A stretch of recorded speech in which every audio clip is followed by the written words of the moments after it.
Hey everyone, this is No Reviews, and before I get started on this review, I am going to let you guys know about something. Videos on my channels, including this one, will now go out either the 1st, 8th, 15th, 22nd, and 28th of a month, starting at 2:30 p.m. Eastern Standard Time, for a little more consistency. Timestamps to areas in this review will be in the description, and my summary of 2023's Thanksgiving is up next.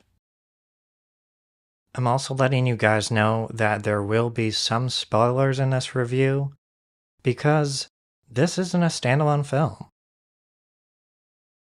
2023's Thanksgiving is an almost 2-hour long movie and not the trailer attached to 2007's Grindhouse. It is a grindhouse horror slasher surrounding Plymouth, Massachusetts, around Thanksgivings and its residents. A year after a devastating Thanksgiving Day shopping mart incident, a John Carver dressed killer goes around taking out multiple people. The movie eventually reveals how everything connects in it. The film has visual and audio cues to who the John Carver killer is, from the opening scene to the eventual reveal.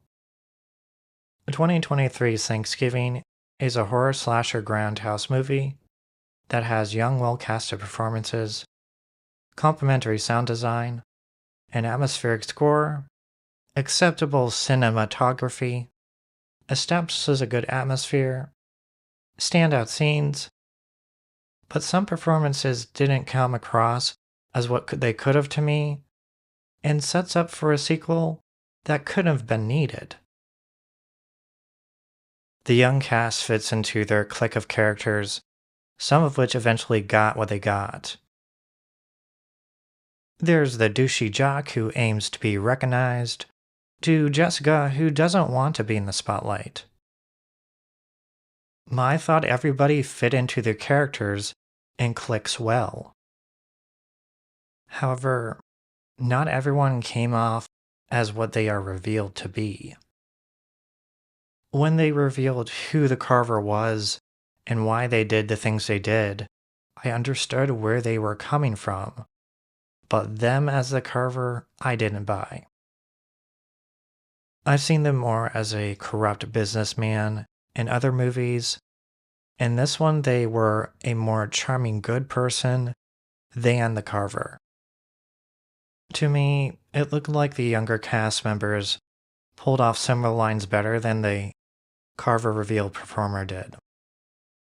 When the Carver revealed performer looked like they were delivering a threat, they came off more yelly than angry and manipulative. The John Carver came off more charming and as a good person earlier and later in the movie. I just don't think they sold Carver well, especially after the second standout Thanksgiving dinner scene I'll cover later. On a better note, the musical score was moody, cueing, and fit into the atmosphere. Out of some open-backed headphones, the sound design was boomy, meaty, and atmospheric.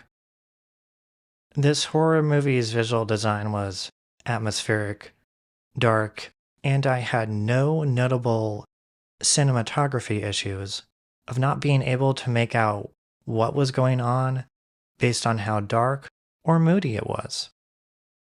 The second messed up Thanksgiving dinner scene was a standout in the movie based on what and how a character toyed and played with their victims.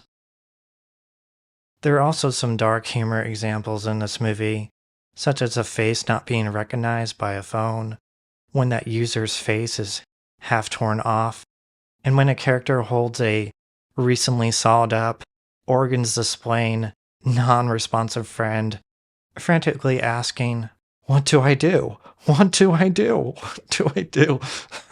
I'm fine, by the way. The movie also did a good job in establishing the characters and atmosphere of Plymouth, Massachusetts, and I don't know how the sequel is going to pull it off elsewise. And the ending events did set up for a sequel, in which I don't know how that'll work. There's a whole lot of people who know the identity of the Carver by the end of the movie, but it does leave the Carver in the wind. So, will the Carver come back? Did they inspire a following? Or what? This is all speculation since I'm not making that next movie.